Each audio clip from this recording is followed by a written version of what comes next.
the Nook with Jason. This is cool. Cheers. And we have, what kind of beers here? They're a German beer. Hefeweizen.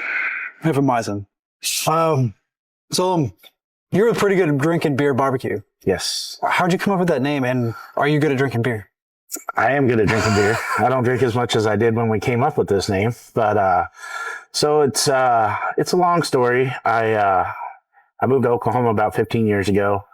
Had no per se barbecue experience because, you know, where I come from, barbecue was grilling some hot dogs and hamburgers on the grill.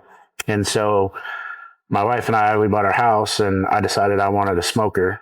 And so we went, and we had met some people here, and they cooked at the Bixby Blues and Barbecue Festival. And so we went out there one weekend and just seeing what was going on and seeing all these guys competing and hanging out and having a good time. And so everything from that point forward in my business has been a pipe dream. And I just say I'm going to do it, and then I do it. And so I told my wife after the weekend, I said, man, I think I want to do this. I think I want to compete. And so we went and competed a couple times, and we didn't have a team name yet.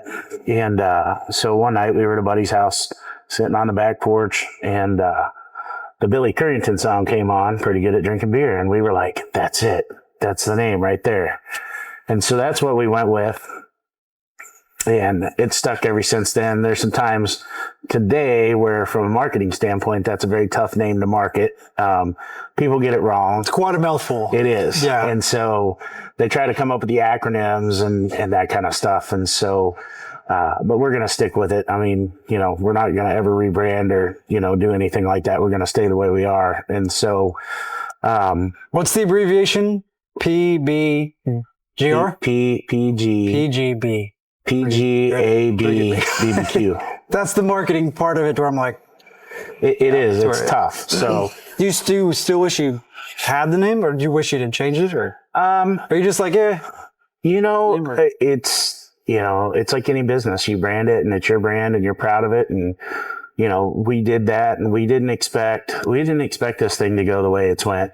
We thought we were going to be, you know, some backyard barbecue cooks, and, you know, there was at that time, no thought of having our own barbecue sauce, our own rubs, you know, being an author, you know, teaching classes.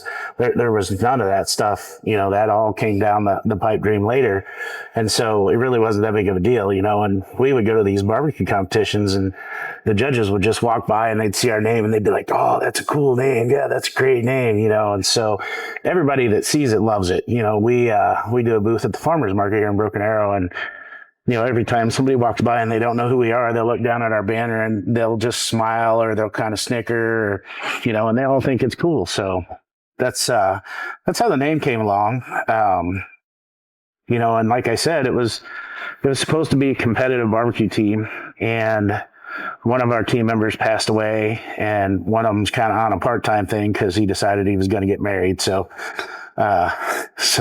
his wife doesn't let him do as much as I'd like for him to do.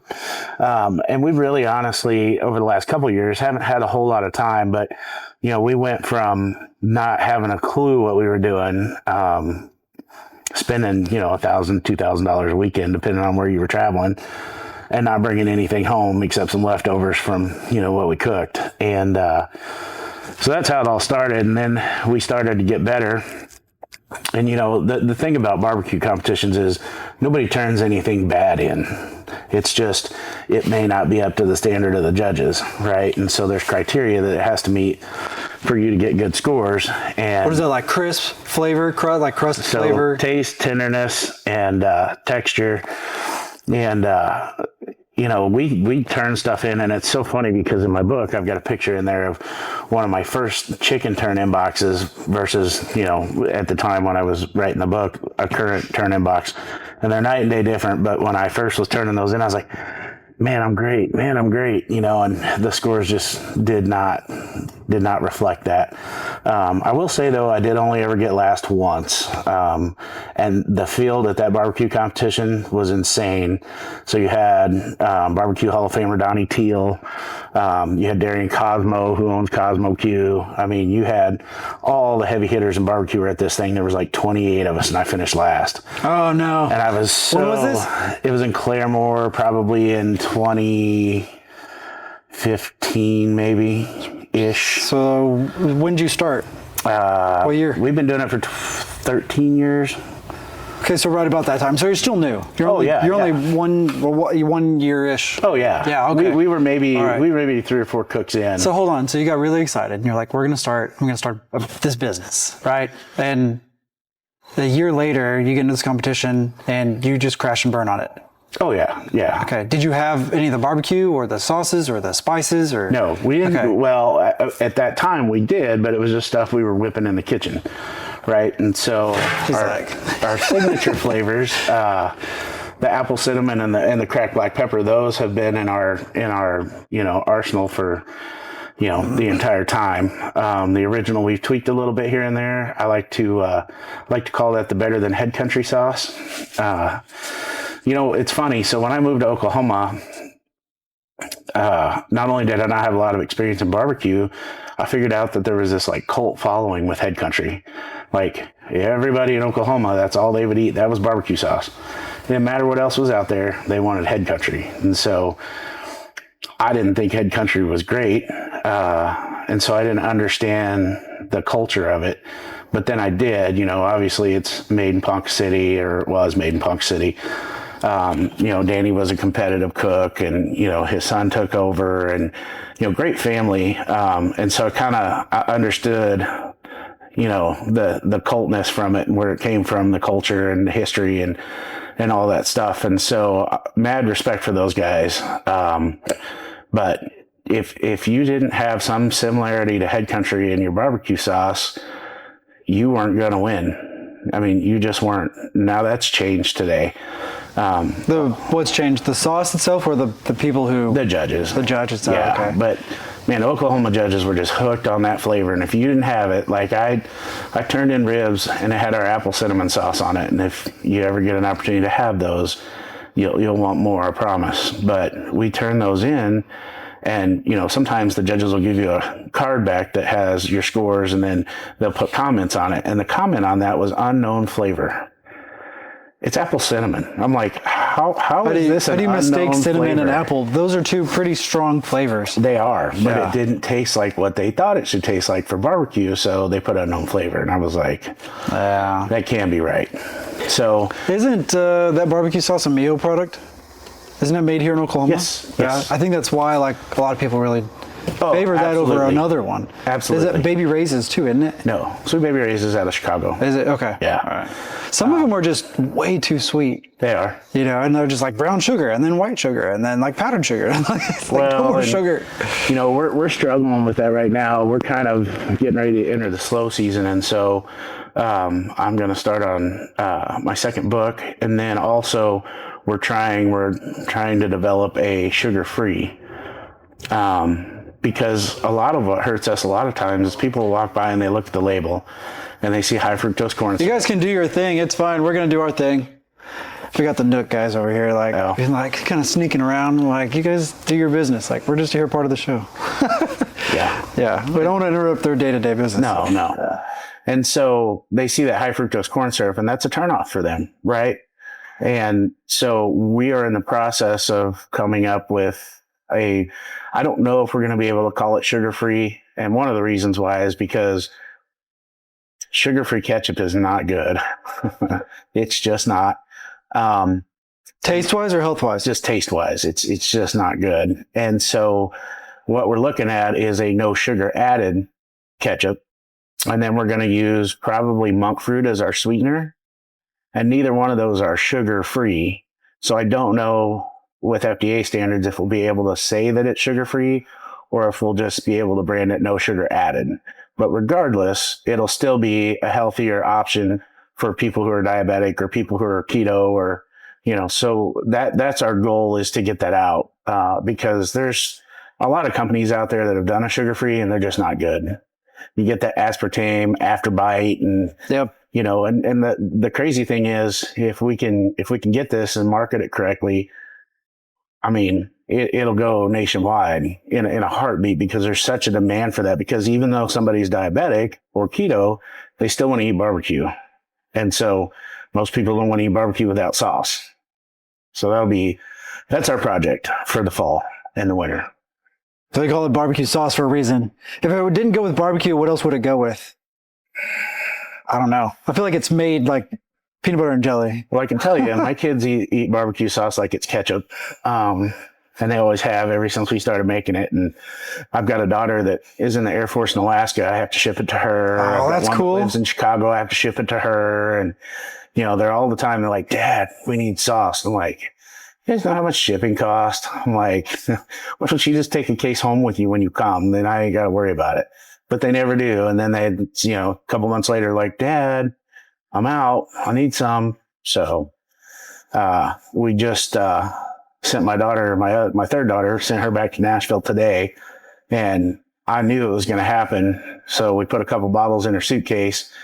And she's got my grandson. He's 4 months old. First time she's ever traveled on a plane, and she's got a baby and the whole 9 yards. And so she gets in there this morning, and I walked in there with her with the baby so I could watch the baby while she checked her bags and stuff. And of course, her bag was too heavy. And it was because we had those couple bottles of sauce in there. So she had to, there she is in line trying to take stuff out of her bag and move it to a different bag so that she can get it under weight. And I was afraid of that when we got there, but we got her all set, and they're back in Nashville now, and she's got barbecue sauce nearby. So that's awesome. I've been a smoker for, man, I don't know, probably about 11, 12 years. And I remember my first smoker that I got when I moved into my apartment when we had our first son. And it wasn't anything fancy, but I loved it, fell in love with it. There's a little bit of a science to it, I feel like, right? You don't just like throw some meat in it, turn it on, and throw some wood chips and go. You know, there's timing, there's moisture, humidity, right? Like, do you keep putting wood chips in there, or whatever frequency? Like, you know, slow, high temp, and shorter time, or longer time and lower temp. But then if you do that and it doesn't cook fast enough, then you got another issue. Or if it cooks too quick, then the inside, you know, doesn't cook fast enough. It doesn't cook up to eating temperatures, right? And then the outside is crispy or too crispy. So it's just like, it's like burnt, right? So I feel like there's a science to it. And then there's like, what kind of wood chips to use? If it is wood chips or wood blocks or whatever it is, right? Or pellets. I had a Pit Boss smoker. It was a nice one. It's like 1350 cubic feet, man. It's huge. I was like, I'm ready for this year because I'm going to throw in 2 turkeys, 3 turkeys, or a ham or whatever. I have some friends and they're like, oh my God, your turkeys are so good. And I would never, I'm not competitive worthy. But if, you know, friends like, hey, I'll buy a turkey, will you smoke it? I'm like, absolutely. And man, I baby those things like 2 days before. I'm brining it. I let it rest a few hours before I put it into the smoker. I get it in the smoker at like 3 o'clock in the morning or whatever, you know, and I'm sitting there like letting it go, and then I'll check it at 6 or 7 and spritz it, you know, every 2 or 3 hours or whatever, until it hits temp, and then pull it out and let it rest, and so on and so forth.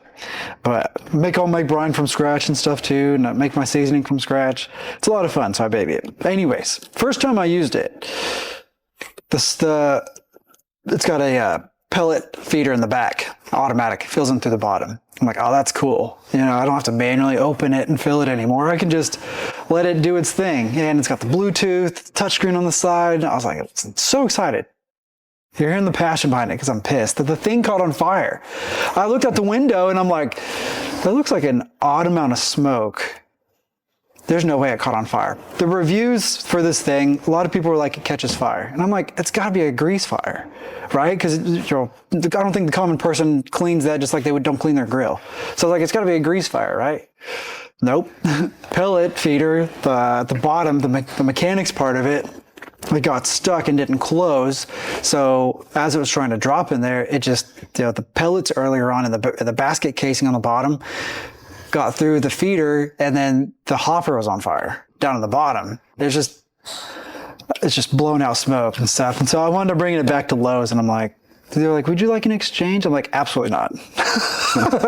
So I don't know. I had a Masterbuilt. You could fit like a turkey and a ham in there. It's tight, but it's not near as big. But I've had 3 of those, and they seem to last about 3 years, 4 years. And then the thermostat goes out, or the buttons on the temperature gauge thing go out. But I don't know. At this point, I don't know what to go with next. Do you have a recommendation? So I'll kind of go through my progression of tools that I've had. So I started on a 250-gallon propane tank, and that sounds big. It was miserable. We would be at a barbecue competition, in the spring or the fall, and it'd be 45 degrees outside, and you have to keep tending the fire on those, because otherwise they'll drop. They don't stay very consistent. And then on top of that, if it's not welded perfectly and it's not airtight, then it leaks like a sieve and the whole 9 yards. And so, there'd be nights where it'd be 3 o'clock in the morning and I'm sitting in the lawn chair next to the firebox trying to keep warm. And you and me both, we've been there, yeah. So that's how we started. And then I found Hasty Bake, and I've heard about them. I just got intrigued. So you're talking about a company that has a grill that they haven't changed the design on in almost 70 years. And so they're just phenomenal cookers, and I bought my first one at the scratch and dent sale that they have every year, and even at the scratch and dent price, I paid $900 for this thing. And it's just wood and charcoal. It's not fancy pellet, propane, it's none of that. It's wood and charcoal. But the way that they're designed, you can almost build your firebox in that thing with the charcoal and wood you're going to use and set it and forget it. And there's just, to me, that is one of the most authentic ways to cook. And you can cook on it, you can smoke on it, you can use it as a grill. There's so many things that you can do. And over the years, Hasty Bake has made tons of accessories for them. I think I currently in my stable have 5 Hasty Bakes, I think. And then I worked for Joe Davidson, Oklahoma Joe, for a couple of years. And so I did get one of his vertical smokers, and I have it, and I caught it on fire, and I haven't used it since. Is it still usable? It is. All right. It is. I just haven't used it. It's not. All I've had is vertical. It's not wide enough really to put racks of ribs in. And so you got to kind of caddy them, and so you can't get as many on. And so I had to cut mine in half in order to fit in those master belts. Right. Yeah. And so it's fine. I mean, I don't mind. I just, I basically got a really good deal on it. In fact, I actually hid it from my wife for about 6 months at my mother-in-law's. And we went over there one day and we opened the garage and she goes, "What is that?" And I was like, a smoker?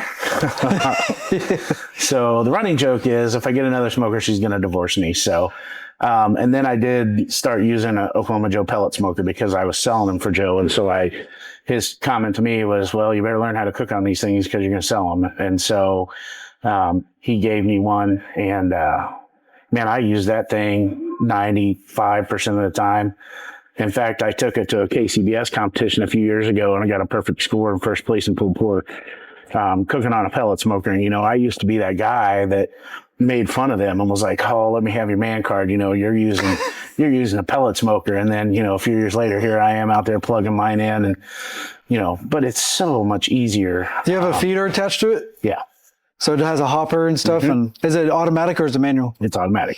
Okay. So, and this was, hey, what brand is this? Oklahoma Joe. Oklahoma Joe? They're actually made by Charbroil, but it's a fantastic grill. So where'd you get it? From Joe. He gave it to me. Oh, okay. Got it. But you can get them, online. Lowe's sells them. There's several places that sell them. But the thing about this one, it's just kind of like your Pit Boss was. So you're talking about, almost 1,300, square inches of cooking space, and it's built sturdy. I mean, I use it, we cater. And so, the majority of my catering meat, I cook on that pellet smoker just because it's easier. Right. And so of course, the older you get, not that I'm old, I mean, I am pushing 50, but that's not old, but I'm not, as young as I was 15 years ago. And so the appeal to being up at midnight or 1 o'clock or 2 o'clock in the morning is not there for me anymore. I like my sleep. And so, you can use those pellet smokers, man, and you can just set it, forget it. And it's going to be consistent and come out every time. And, as long as it doesn't run out of pellets, you're going to have a good cook. They're good to go. Mm-hmm. What's the correlation? Why are we here at the Nook? I was thinking about that earlier. So one, because this is Brews and Business, right? So I wanted to bring you to a place and have a good brew while we talked. The second is, so I've had a long relationship with Larry and Alex and Barb and the whole Foster family, actually. I was here knocking on their door, 3 weeks after they opened, almost 4 years ago. And, it was like, hey, I'm this guy and I got a food truck and I'd love to, do some food here. And, they were just open arms, just, as hospitable as could be. And, they actually looked forward to us, doing them. And we didn't do it a lot. We tried for a couple of years, tried to do it about once a month, and we'd cut it back a little bit in the summer because big hot piping baked potatoes in the middle of the summer when it's, 110 degrees outside is not good. But and we gained quite a bit of a cult following. And so it was sometime in the middle of that in there somewhere where we decided, hey, the kids are all gone now. We're empty nested. And so my pipe dream kicks in again. And I'm like, we're going to bottle our barbecue sauce.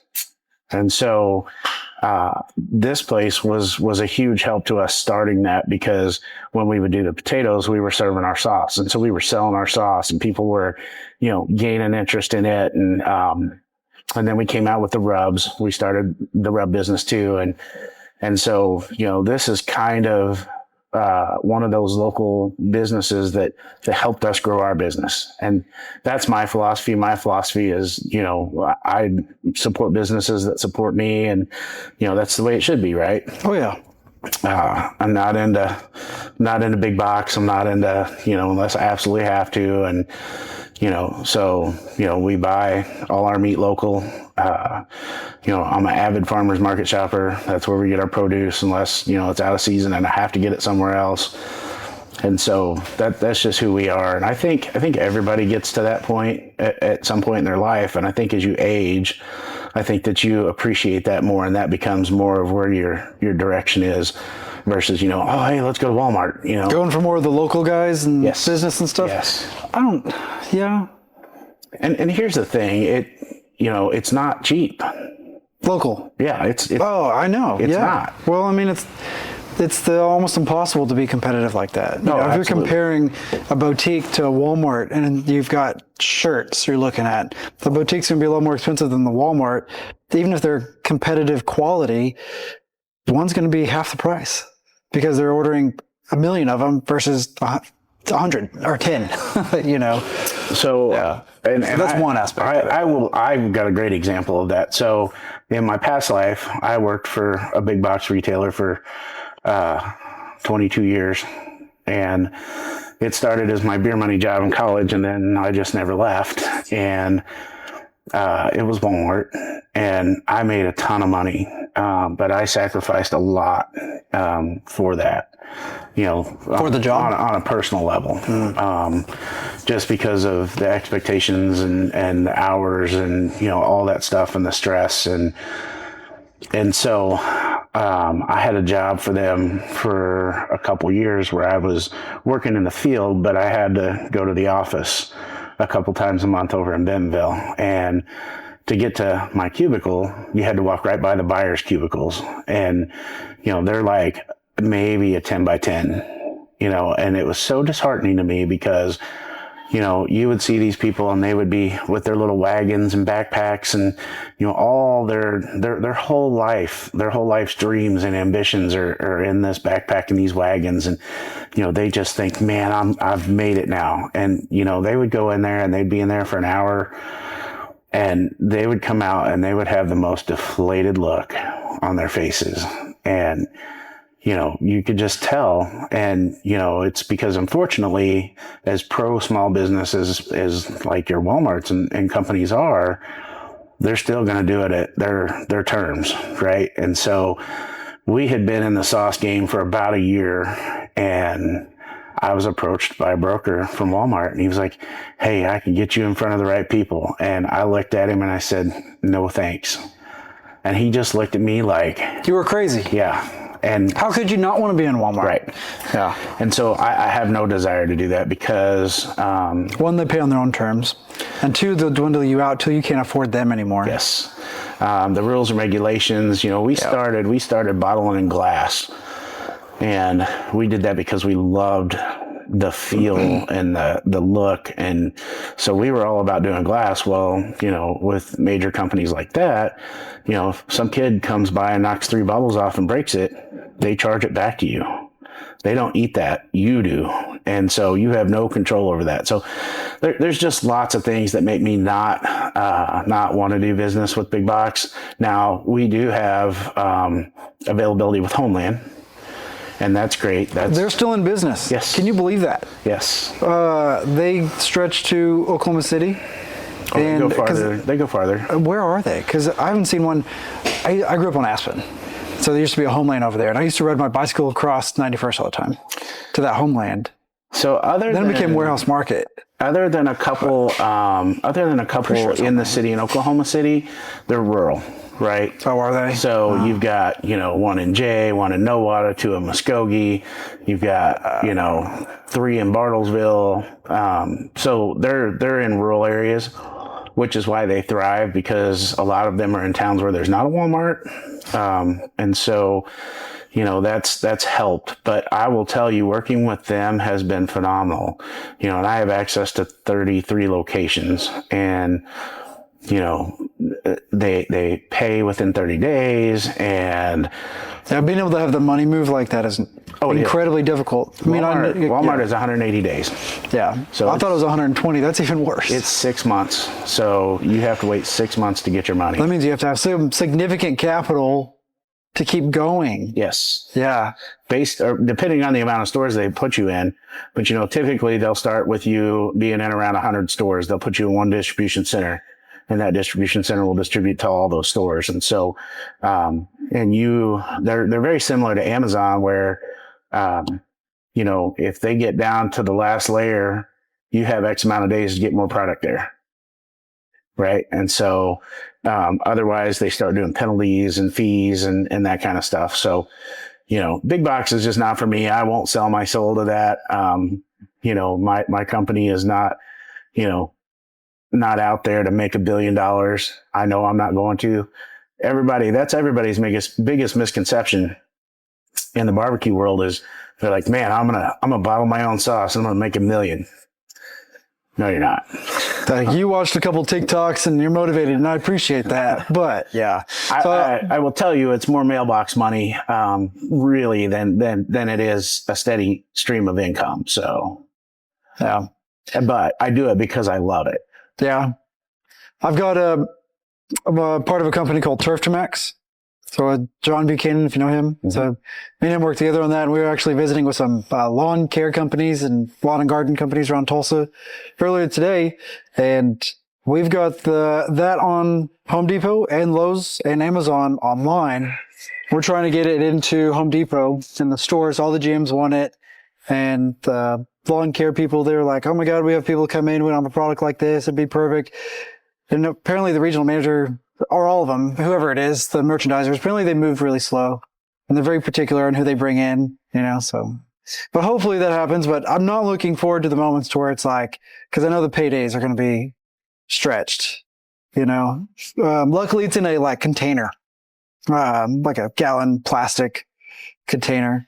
So hopefully they don't put it up on a high shelf and kid knocks it off in a bus. Not too many of them.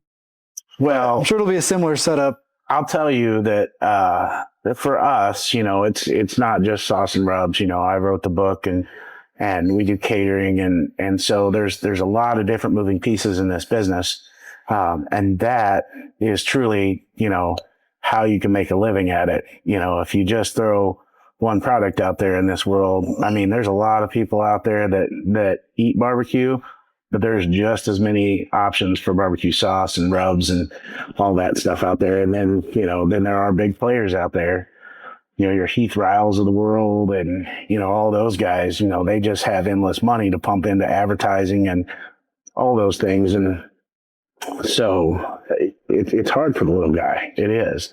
And my thought process was, I know people all over the country from cooking. And I thought, man, everybody in the country is just going to buy this stuff, And so I didn't worry when we came out, I didn't worry about doing it locally first.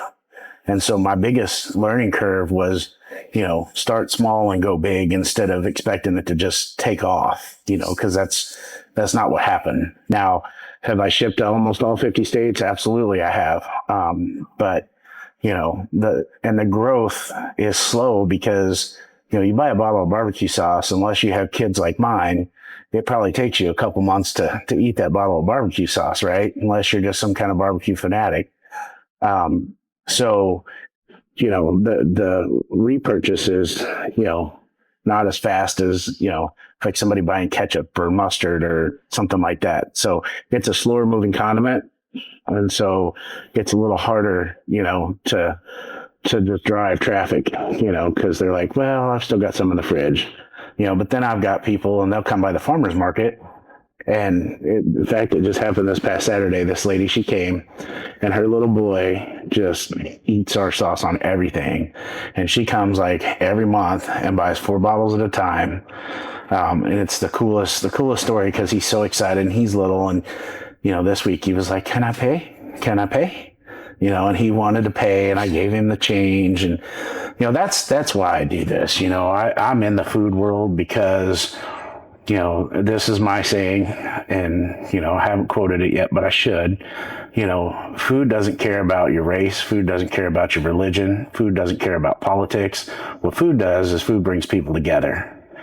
And so that's why I do this. When I do my cooking classes and I see the smiles on those people's faces and I bring a room of people together that don't know each other, and by the end they're trading numbers and talking and hanging out. And, when I work the farmer's market and people come up and they're like, hey, how are you? We love your stuff. We need some, I've got people that, drive from Claremore to the farmer's market to get stuff, and so that's why I do this. I do this, to bring people together. So, are you working anywhere else? Do you have a job? I do. Oh, you do? Okay. Like a day job? Yeah. Okay. So then the barbecue stuff, the sauce and the catering and things like that, like that's just like extra, that's fun, kind of like passion projects sort of thing? Like, or are they legit like LLC businesses or yes, like? Absolutely. Okay. Yeah, absolutely they are. I have employees that work for me. And so we didn't. At first we were trying to do all this by ourselves. A lot. And that's where I'm kind of wondering. I'm like, are you doing this all by yourself or what? I mean, maybe you are, but. So I work from about 5 o'clock in the morning until about 9 o'clock at night usually. And so, it starts with the barbecue sauce business in the morning. Then I go to my real job and then I get home and I eat dinner and then I start working again. And so, it's a never ending cycle, but I'm one of those people, that if I wasn't doing that, I don't know what I would do. I'm pretty sure I'm borderline ADD, and I think it gets worse as I get older. Because if I'm not occupied with something, I am just losing my mind. And so, it's kind of like this book. I was sitting at the kitchen table on a Sunday morning and I looked over at my wife and I said, I'm going to write a book. She's like, you're going to what? I said, I'm going to write a book. And 6 months later, we had a published book. She didn't divorce you over buying the book, did she? She did not. Okay. And so, like I said, this has all been a pipe dream, and something will come to me and I'll just be like, that this is what I need to do. And I will tell you, that, I don't think I intentionally stumbled, on this by myself. I think that I was pushed this direction, by God to, get into the food world and help bring people together and make people happy. And so, again, like I said, that's why we do this. What's the book? So it's called I'd Smoke That. And It's things you never thought you would cook on a smoker. So it's very non-traditional stuff. You'll read that book and you'll not learn how to cook ribs. You won't learn how to cook a brisket. You won't learn how to cook any of that stuff. But I'm going to tell my story in there, and then you're also going to get appetizers through dessert recipes you can do on a smoker. Put your own pictures in here. I did. The classic bloomin' onion. Did you know that you could do a blooming onion without frying it? No. You can. You put it in the smoker? Yes. Oh, man. So what I will tell you is the photography in that book is not very good. And that's because that was all... I'd smoke that. That was all self-taken pictures. These your recipes? Yes. You made all these? Yes. Most of those I've taught in my classes. I have... I buy those big sketchbooks that are like 2 foot by, a foot or whatever that you set on a podium. And I just use one page for a recipe. And I have books full of those, of things that I've cooked and ideas and stuff. And so that's where all those recipes came out of. And then, like I said, I've cooked the majority of that in my classes. Smoked shells? What's that? Seashells? No, like shotgun shells. So you see the guys that do jalapenos? So I use pasta shells instead. Oh, cool. Okay. That's actually a YouTube video. You can actually go YouTube that one. The thing is, so when we did that, I didn't have any access really to a professional photographer. And so that's why those are all pictures that we took. So like most of those are from my classes. So when we would plate stuff up and so that looks like, these are desserts. Yes. So probably my most popular dessert that I've ever done. That's my favorite. But then the berry bread pudding? Yes. Okay. But then the one on the next page over is probably the most popular one. These smoked bananas. Smoked bananas? So they basically come out like bananas Foster, and they are phenomenal. So just a simple recipe too. Chocolate pot de creme. Over the top Oreos. Just bacon with Oreos? Mm-hmm. And then it's got a coffee rub on it. I think I've made chocolate chip cookies once in my smoker, but I haven't gotten this curious. So the whole idea behind my classes is I want somebody to come in and learn how to cook something and not have 100 ingredients and not, it not take all day to cook one day. Oh my God, yeah. Like most of these are things that like just from skimming through some of them, they're pretty simple everyday ingredients that I have in the pantry. Yes, they are. And that's not like, oh my God, I got to go find this specialty ingredient from this specialty store. So that's by design. That's absolutely by design. That's a good picture. Thanks. And so, we're going to do book 2 this winter. We'll look probably, hopefully, for like a early spring or maybe Father's Day release on it. I want to get it out in time because there's some different organizations I would like to enter it in the contest. James Beard being one of them. I would love to enter my next book in James Beard. I missed the deadline to put that one in. So I would love to go to Chicago and wear a tux and go to the James Beard Awards and so that's my goal with my next book. That'd be cool. And, it's funny because this is very similar to the barbecue sauce world where, somebody's like, I'm going to write a book and I'm going to make $1 million.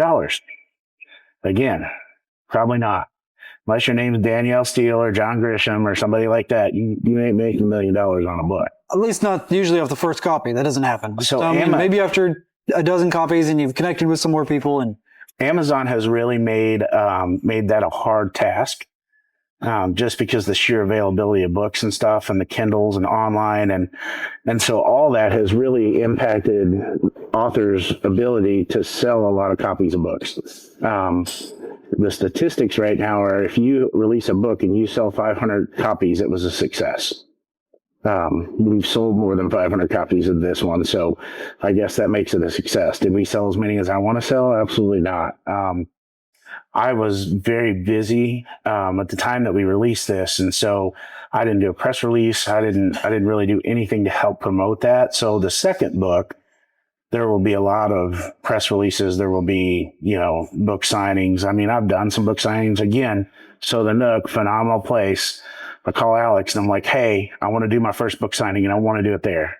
And so on a Saturday, I sat back here and people just came in and bought beers and lined up and we, signed books and talked and that's cool. It was great. And so, we've done some Barnes and Noble stuff and, so, we've been out there, but not like I'd like to. The pipe dream now, other than adding more SKUs to our stable, because the more SKUs you have, the more opportunity you have to have a sale. And that's easy business. But now that we're in a position where we can hire people to help with the business, I really want to find that right person that can take the rub and sauce and run with it and let me focus on the classes and the book and traveling around and doing book signings and classes and that kind of stuff. Because I love to teach. I love to teach. It's so much fun. So. Has it been it sounds like it's been pretty smooth sailing since you started, except for after that first competition. It has. I will tell you that I probably have caused my wife a gray hair or two out of the whole deal. You got a few? Well, yeah, I know I do. You've seen the pictures of me before I started. There was not hardly any gray in this beard. It looks good on you, though. But, there's some stressful times, there's, just every business that you own where, you have product, so you have to have inventory and capital for inventory, and you have to have time to sell it, and you have to, there's so many aspects to it. And, but again, those are the things that keep me busy, right? And sometimes cause me to lose sleep at night. But now? It does. I think about the growth, right? And so I want to leave a legacy for my kids. Right now, at this point, none of the three of them are interested in this business at all. I will tell you, they are my number one fans. 100%. My one that's in the military in Alaska, she was 15-ish, 16-ish. And it'd be, like a Saturday at the Tulsa State Fair, and all her friends are going to the state fair. And she's like, where are we cooking this weekend, Dad? And she would go with me and help me cook. That's the other part. You talked about the finishing what we call DAL, or dead ass last. But then, the first time that you get some calls and get some trophies, and it's just a feeling like you just won the world. That's it. This is it. I've plateaued. And luckily for me, it's a funny story. So we were at this barbecue comp, and, we don't cook competitively at all in the summer anymore. We learned that's probably not the best time to cook unless you're traveling somewhere where it's not hot. And so we were at this barbecue competition. It's 105 degrees outside. We didn't have our cook trailer yet. It has air conditioning. So now we're fine. It doesn't matter. We can cook in whatever.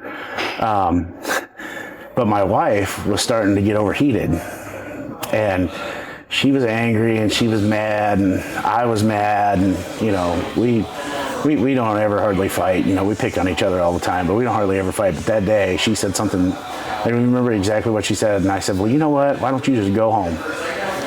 And I basically told her to leave. And, my daughter that's in the military was there with us too. And so she's like, no, I'm not leaving. She gets stubborn, I'm not leaving. Well, it just so happened that when the awards rolled around that day, that was the first time that we ever got a Graham Reserve, which was second place overall.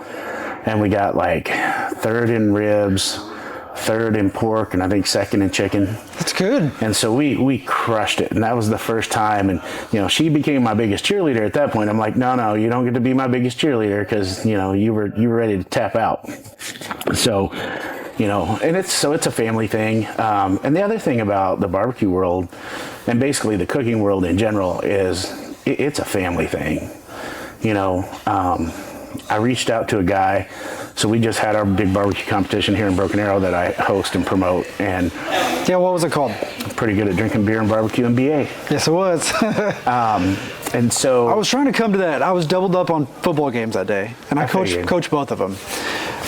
Next year, we were competing with a lot of things this year. We were competing with the fair and Black and Gold Days, and they had a professional cook down in Miami.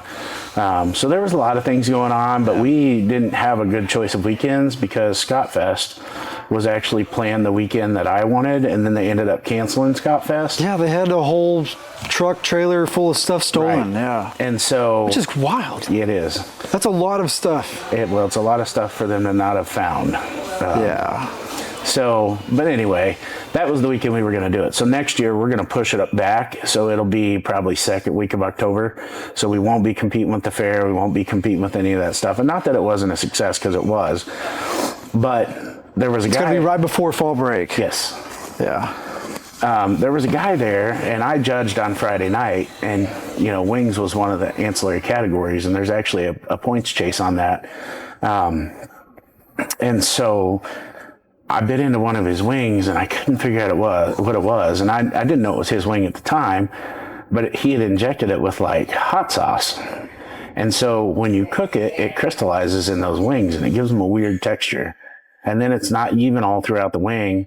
So he didn't do very well. And so I asked a couple of the cooks, hey, who's putting hot sauce in the wings?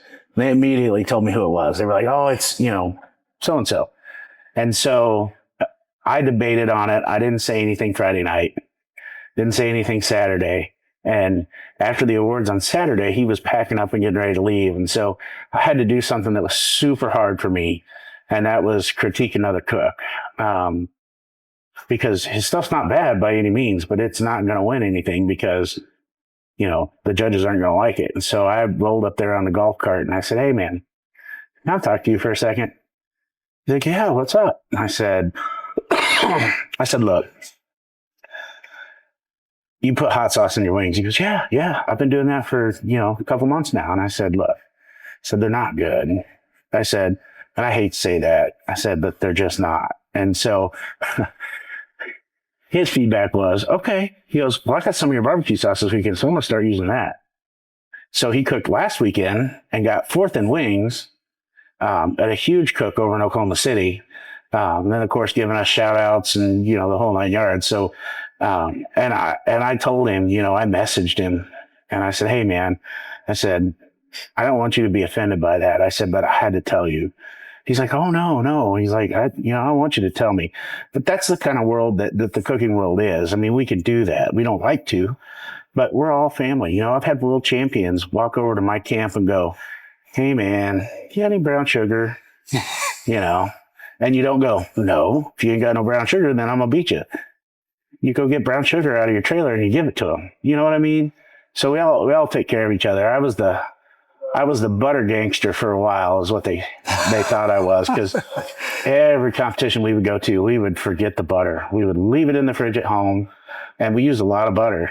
And every time I'd walk up, somebody would be like, you need butter, don't you? And I'm like, so, but that's another appeal to that world is, when we were having this event, we were planning for it, the city was like, well, you need to have 4 police officers. And I'm like, why? And they're like, well, because you're going to have all these people and music and beer. And I'm like, look, I've been doing this for 15 years almost, and I ain't never seen a fight yet, knock on wood. But that's just not how it rolls. And barbecue competitions attract an older crowd anyway. It's not like your state fair teenage crowd, it's older people. And, so finally they were like, all right, well, you can just do 2. And I'm like, okay, cool. And so one of them was one of the same officers we had last year. And last year it was funny because he came up to me and goes, what do I do? And I'm like, walk around and see if you can bum some food from people. I'm like, and so this year, again, he's sitting there and they're just kind of sitting there. And I'm like, have you guys seen any fights today? He goes, well, we kind of fought a couple times back and forth today. And just over whose food was better. And so, it's that kind of event. It's that kind of atmosphere. My wife's very introverted, and she's met a lot of people that she cares a lot about. There's cooks out there. So there's a Hall of Famer. He owns a food truck up in Sperry. His name's Donnie Teal. And I don't know if you know who he is or not, but so he he is a man of few words, and you think he don't like you. you know, because he's just that kind of guy. He'll win grand champion and walk up there and have the biggest, you know, smug look on his face ever, like, you know, somebody just beat him before he walked up there. You know, there's no smile, no emotion, none whatsoever. And so like poker face or whatever. It is. Tough guy. No, it's not really. It's just his demeanor. That's just how he is. And so I went and took a class. He taught a class and I went and took it, and it changed everything about how I cooked. And, you know, we started winning after we took that class. And, you know, now I'll see him around and we have, you know, we'll stand in a meat market for, you know, 2 hours just talking. And, you know, he is big on throwing jokes around on Facebook. And so, you know, he posted one the other day and it made Heather super happy. I was sitting there on the couch and she's like just laughing hysterically. And I'm like, what's so funny? And she's like, nothing. And I'm like, what? And she's like, look what Donnie posted. And he put, Heather does throw, sure do throw a good comp. And Jason's good at picking up trash too. So, and you know, and so she just thought that was awesome that, you know, he included her and was picking on me. And, you know, it's just, that's what we do, you know. Again, it's, you know, we don't care about anything else but camaraderie and food. That's all we care about at those. If you win, you win. If you don't, you go home and you go back the next weekend, you know. Fair enough. What's your favorite food? Not barbecue.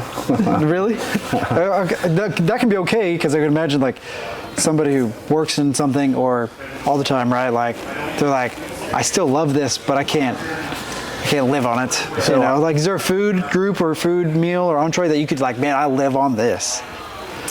So I probably would say it'd be more of a protein. So I'm a beef guy. Love beef every way it's cooked. Doesn't matter what cut, except for tongue. I'm not a huge tongue fan. But about anything else on the cow, I'm down. You're right about, you know, so barbecue is very hard for me to eat because I cook it so much. And so, you know, it's just not something that I'm a huge fan of. I like to eat it, and I like to eat good barbecue. So like when we travel, there's places that I want to go. Like when we go to Austin, I'm going to Salt Lake, you know, because they have great beans, they have great sausage. You know, so we try restaurants, you know, all over the country, and I love the different styles of barbecue depending on where you're at in the country. You know, vinegar base on the East Coast, dry in Memphis, wet in the Midwest. Barbecue is not really barbecue in California. It's more grilled, Santa Maria style. So, you know, there's so much to experience. You know, barbecue doesn't just mean, you know, barbecue ribs. There's 100 different ways to eat barbecue ribs, cook barbecue ribs, you know, the whole 9 yards. And so, you know, we eat it when we travel. But as far as at home, I'm not a big barbecue fan. I like to eat different restaurants. So our Lima Peruvian, right over here at 81st or 71st and Elm, phenomenal restaurant to go to. Peruvian food. They do a lot of like rotisserie style chicken, and they have some beef dishes, and so everything in there is amazing. So I like to eat cultured food. So food that's, you know, not normal to most people. That's what attracts me. I like to go try stuff. Obviously, I'm a foodie. I'm a big guy, so I like to try a lot of different things. So I got a few questions that I ask everybody. Sure. One is, do you believe that you're lucky or smart? I believe that I'm smart, but I believe I've been very lucky and very blessed. You know, no matter how smart you are, you got to have some connections, or you got to fall into some things to be successful. You just do. You can't do it all on your own. You know, it takes an army. One person can't do it all by themselves. And I'll give you a good example. So Sam Walton didn't build Walmart by himself. He had a great supporting cast. He had people helping him. You know, he had his brother. He had, you know, all those people were helping him. And so that's every business. So is there some luck involved? Yes. Do I think I'm smart? Yes. Am I trying to get smarter? Yes. I enrolled this semester into Oklahoma State, so I went back to college for the first time in 25 years. So really? I did. Doing what? Marketing. What? I'll teach you marketing. the emphasis is going to be on digital marketing. Okay. So I've learned so much in what are you learning? 6 weeks. I've learned how to clone myself. I've learned how to do on what? Your voice? Myself. Your AI or what? AI, my body and my voice. Okay. So that I can do AI generated content without ever having to film. Yep. There's just so many things that I've learned, and I'm just like, oh. If we had this, it's very 10 years ago. It's very overwhelming, but the class is just phenomenal, and so that's another thing I've been juggling too, on top of a real job and my business, and now I'm back in school, and so, but yeah, I mean, I think I'm a smart person. I think I have a lot of business sense. I think I came up, I working for Walmart, man, I worked for the best when it comes to a retailer. I mean, if you want the playbook on how to build a retail empire, Sam Walton wrote it. And, if you can't get motivated by his story, then you probably don't need to be in retail at all. And so I've learned, over the last 30 years, basically almost, that, from back when we ordered out of books and we didn't have computers, and, we started doing, on the job training, and it was on floppy disk, on an old, Mac or whatever.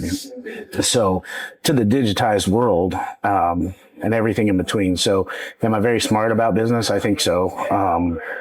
And then, like you said, there's luck involved. You're lucky to have the team around you. You're lucky to meet people that will help you. So it's both. Would you recommend that somebody just jump right in and get started and go for it, or should they be more planned and prepared?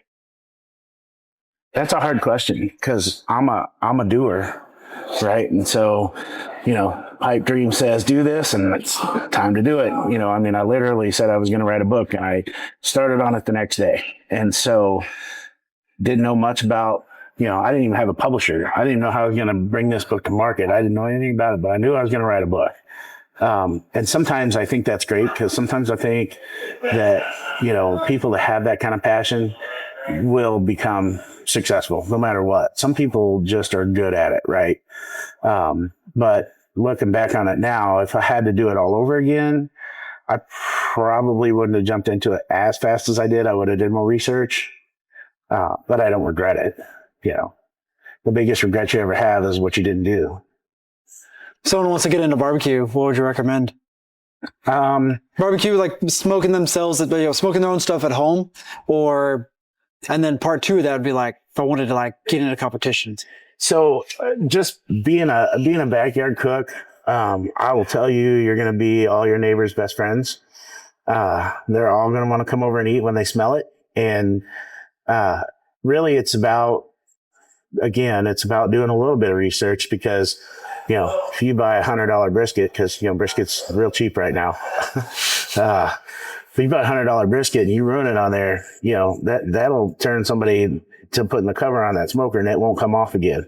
And it'll just be a backyard ornament. So, there's so much content out there now. There's the YouTube videos, and, one of my mentors in this business, he owns a sauce and rub business too, has some phenomenal YouTube videos. It's Shane Lansdowne from Payne County Seasonings. And so he has tons of content out there on YouTube. And just watching some of those videos, and, for a long time I watched them. I listened to podcasts. There's so many barbecue podcasts out there. I had a pipe dream that I was going to do one, and then I stopped. But that was probably the one thing I haven't done that I said I was going to do. And that's just because there's so many cooking podcasts out there, to be competitive. And I have the credentials to do it. And, so just, knowledge, right? It's about learning. And then once you learn it, then you just critique it to your own style, right? So I cook, completely different than, the person next to me. So everybody comes up with their style and their tweaks. And we talked about it earlier, I have a book, and I take it still to this day. I take it to every competition with me, and it tells me what time I need to do what. Right. And that's just because, even if you still have that book to fall back on. I have a dry erase board in there. I write turn-in times. I write what time something goes on the smoker, what time it comes off, the whole 9 yards. Temperature and what time you checked it at. Yep. Make sure it's on track. And I don't do a lot of time. I do a lot of temperature. Okay. So for me, it's more about temperature. Some guys, it's all about time. So, and then somebody that wanted to get into competitive barbecue, I will tell you, start in the backyard comps. Don't do like me. Don't start in KCBS where it's super expensive. You're turning in 4 different proteins in 2 hours. It's a lot of work. It's a huge amount of work. And if you're going to do competitions, you got to have a team. You can't do it by yourself. You just can't. The sanctioning body that I cook in right now is called Rib Cook-Off Association. It's a great place for somebody to start. It's ribs and an ancillary, usually wings. And so you turn in 6 rib bones and 10 wings. You got to do 5 drums and 5 flats. And so, you're not spending a ton of money. The entry fees aren't crazy. Like I said, years ago, and we haven't cooked KCBS in 3 or 4 years, but years ago, even when we were doing Bixby, and that's a home cook for us, like I could come home and sleep in my own bed, and we were still spending $1,500 a weekend, and if you're not getting any checks back, you're going to go broke pretty quick. I always relate it to racing, right? So racing's a fun sport, but it's a hobby and it's expensive, and so that's kind of how competitive barbecue is too. So, again, take a class. I took Donnie Teal's class and it changed me 100%. There's a lot of guys out there that do classes all the time. Myron Mixon, that's somebody's class I want to take. I just haven't made it to Georgia to take that yet. And they'll seem, the sticker shock on them is crazy. I paid $600 to take that class with Donnie. Myron gets $800 or $900, and that's just for you. If you want to take somebody with you, you get a discount, like $300. And so, it costs you a lot of money, but I promise that you'll see the results afterwards. Any questions for me? When are we going to get together and cook some food? Oh, shoot. It's probably going to have to be towards the end of October or into November. Before Thanksgiving, we can plan some. Yeah. The other thing too, I want to mention too that we didn't talk about really is, we're all about giving back to the community too. So we do a lot of that. I have a personal chef event coming up that I did for the Demand Project. Oh, cool. Great organization, man. In November. Jamie does a fantastic job. Yep. And so I gave that as a gift for them to auction off at the Demand Project Gala. And then, we were involved at Shamrock. We donated food for the beer garden and, help out Soldier's Wish. We also gave away a Soldier's Wish at our barbecue competition, had a food drive for Broken Arrow neighbors. So we're all about giving back to our community too. That's something else that I believe in is, paying it forward. So that's awesome. Any other final thoughts you can think about? I hope that everybody here listening today has got a little bit more passion for food or a little bit more passion for cooking and bringing people together, because again, that's, the whole goal behind this for me is, no matter what, everybody breaks bread, right? And drinks beer. Yeah.